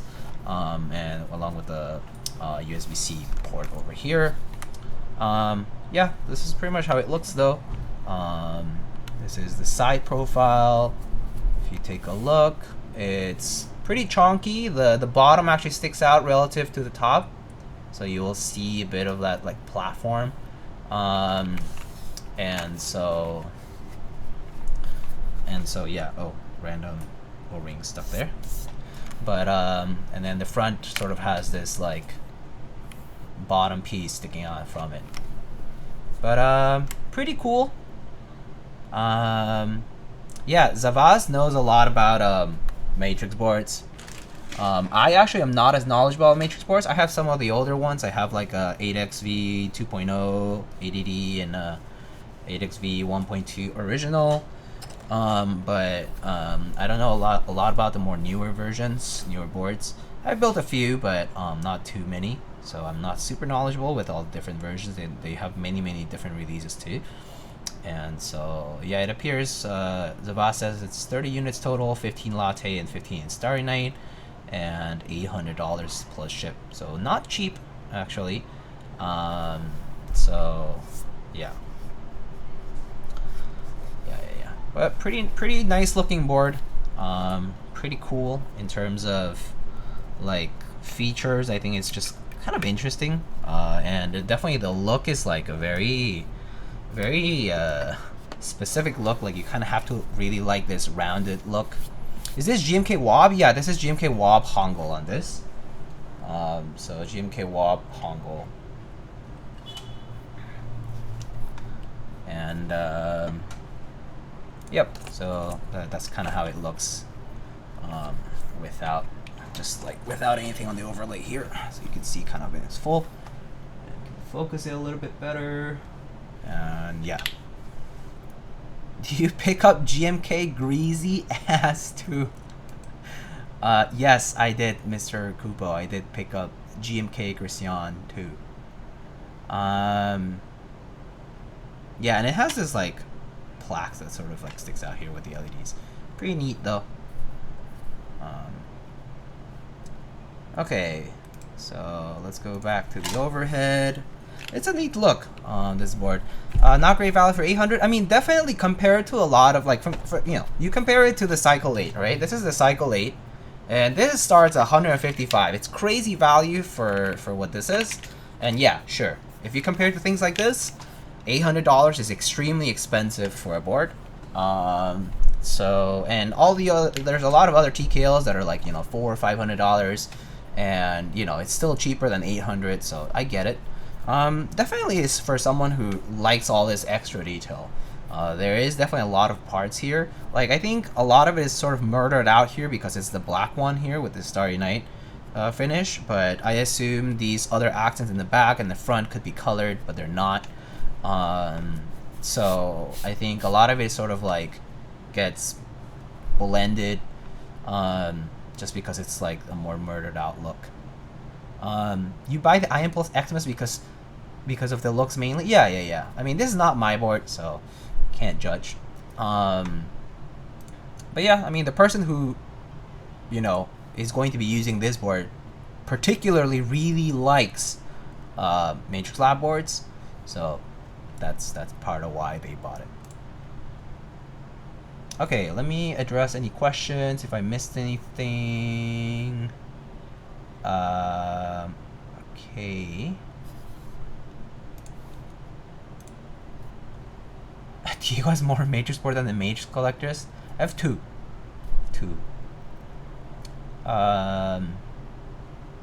Me too. Yeah, that was the last WoB set that I got. Kupo, Rission 2. Like, that was it. That was the one set I was waiting for, and when it popped up, I was like, okay, I'll get that, and then that was it. No more WoB stuff because there's so many variants. I'll probably check out that 1520 set. I think I might get not get a set for myself, but someone's sending me one. So I might check out that 1520 set that has like the colored bits. But Christian is the set this is the last like WoB set that I have left to ship. What's your favorite WoB set? Yeah, basic WoB is the best one in my opinion. WoB Hangul is really nice too though, if you're like sub legends. Yes, so you can definitely pimp out your other boards because there's interchangeable parts for Matrix Lab stuff. Yeah, that's definitely a big thing about Matrix Lab stuff. It's like you can change colors and parts and whatnot between models. Not all, but a lot of them. So, Olivia's my favorite WoB set. Yes, GMK Hydro, my favorite. GMK Olivia set. What?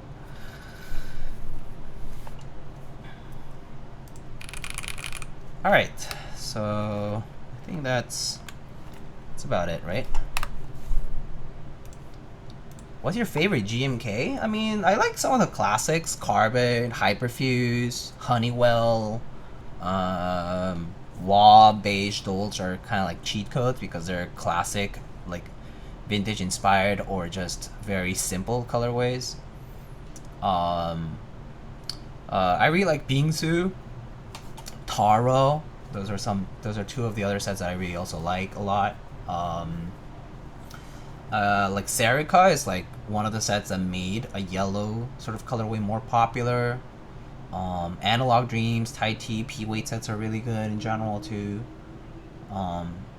Plum, I I'm like about Plum. I actually sold my set of Plum, so I can't say I love it.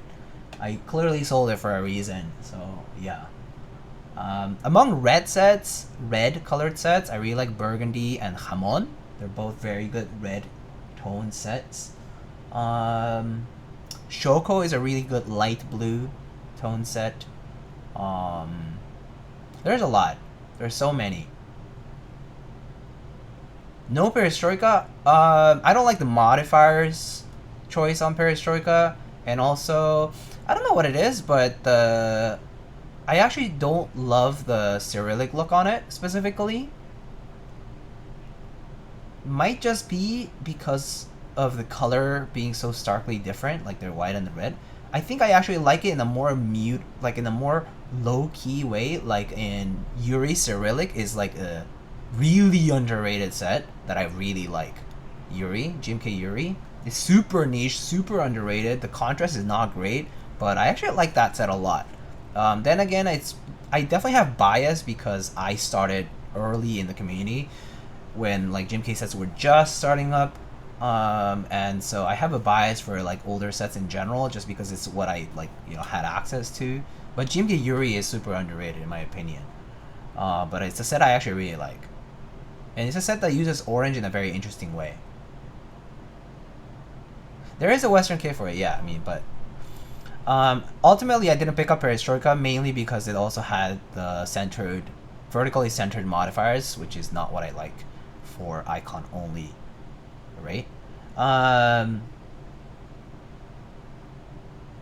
mean, just like GMK Darling, I love the colors on GMK Darling, for example, but I didn't love the modifier choice. I could probably use it fine, but it's not a set I would have purchased like Aftermarket, for example. I made my own GMK Burgundy with Dolce and Jamon. That kind of sounds nice, actually. I actually wonder how the... Oh, actually, well, that's N9 for the mods for Dolce. And Jamon's alphas, yeah, okay. Yeah, that actually could work pretty well. That's actually kind of an interesting combo. I actually do wonder what it looks like set up like that, specifically, as a little chimera of sets. But yeah, there's a lot of good sets out there. Plum wasn't well received until Jessica left the hobby, right? Yeah, it's the same with Necro. GMK Necro and GMK Plum both are sets that were not well received until many years later. I feel like half of what people like about Plum and Necro has not as much to do with the colorway, but more so to do with the fact that it's an old set. But I also think Plum does have nice colors. Necro also has nice colors if you see them in a vacuum. Nothing to do with the promised render colors. The render colors were off compared to the product, so if you just look at the product itself, it can grow on you. I actually really like the modifiers on Plum. And Necro actually can also be really nice. I feel like Necro would be a good set to mix and match rather than to use on its own. But yeah, I also had Necro and sold it. I sold both Necro and Plum for reasons that I was disappointed by the end product relative to the renders and the what was initially being promised. I also was a little disappointed, so I ended up selling them also because I just happened that I never ended up using the sets as much. Just tried putting them on a few boards and it didn't work as well, so I ended up selling the two. Yeah, the rarity of the sets is a big thing. I mean, Perestroika is a big one, right? Darling is a big one, right? Like, they have the novelty of the colorway too. Like, Darling is a nice pink set in my opinion, but the fact that it's hard to get can be an appeal for a lot of folks. Mizu was also off, and yet I actually really like Mizu as a set, but it was also very off from the renders. It was expected to be more pastel-y, and it was not. It was much more saturated. But I actually don't mind the saturated colors of GMK Mizu, but for Necro and for Plum, for example, even the end result for me wasn't great. So I that was one of those were two of the sets I didn't end up keeping because of that. But Mizu, I actually enjoy. I actually don't mind Mizu. What set do you like for a black board? Dolce and WoB are probably the two best sets for black. But there's others. There's many others. I really want a Penumbra rerun. Ooh, that's gotta be tough. You have to, for a Penumbra rerun, you have to get through Originative's permission. Which, I guess at this point they're sort of phasing out, so it could be possible. But they seem protective of their sets. Maybe it's doable though, because technically Penumbra is not even an originative colorway in terms of, you know, it's based on the IDE theme. So it should be doable, but I don't know how that works when it comes to the politics of asking people for permission to run things. It should be doable though, but I don't know. I gifted my Mizu to a friend. I miss it once in a blue moon. Yeah, it's a good set. Definitely not a set you would be paying aftermarket price for. GMK Oni, that set was actually okay too. Also a very saturated set in terms of the blue on the modifiers especially.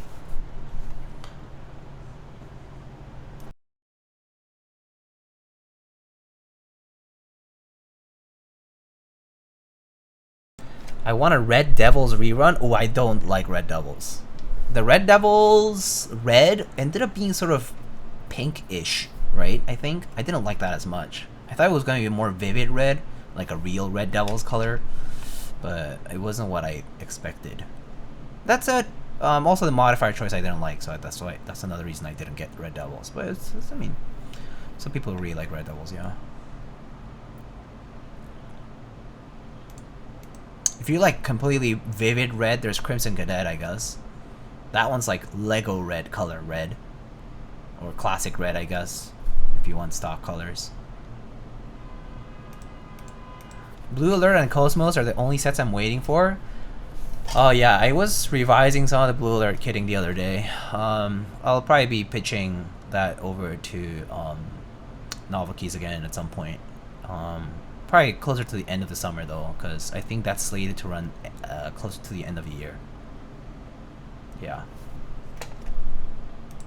Chocolatier R2, ooh, one day.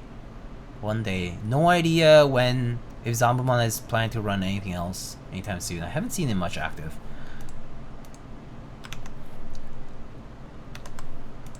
Alright.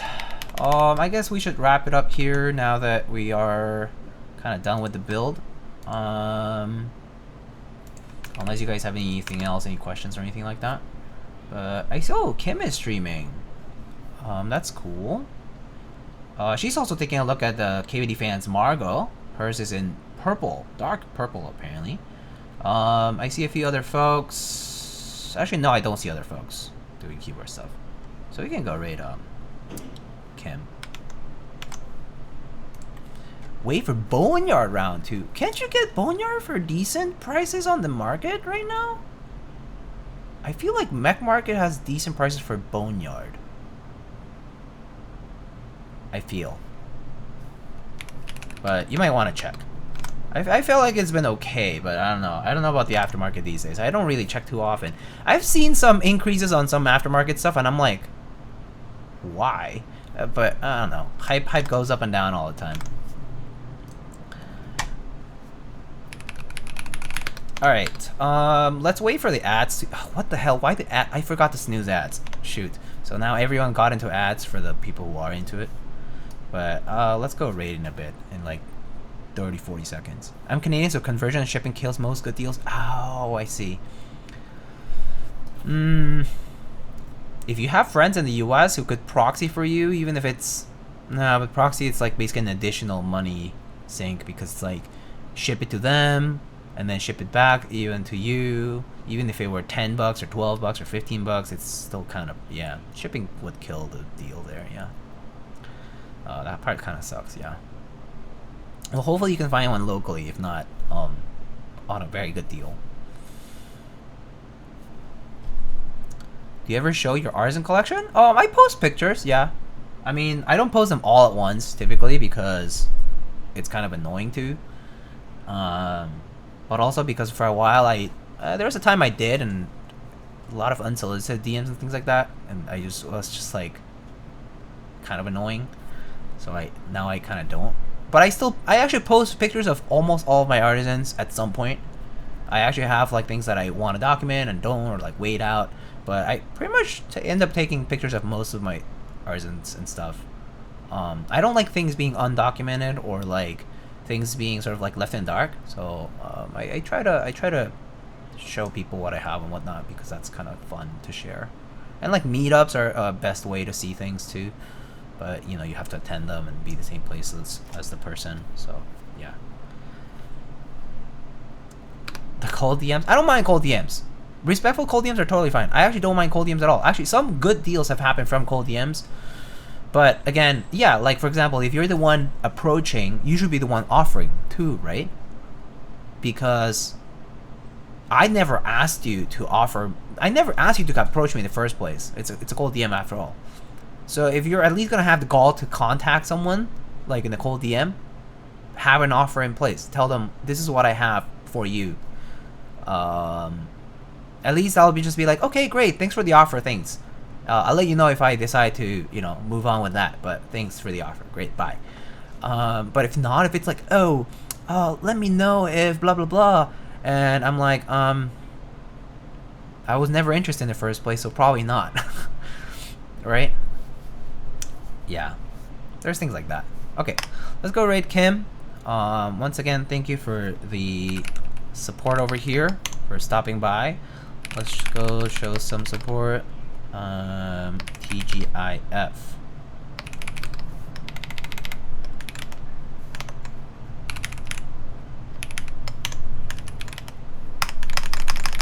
Alright, there's our raid message. And again, thank you for showing up.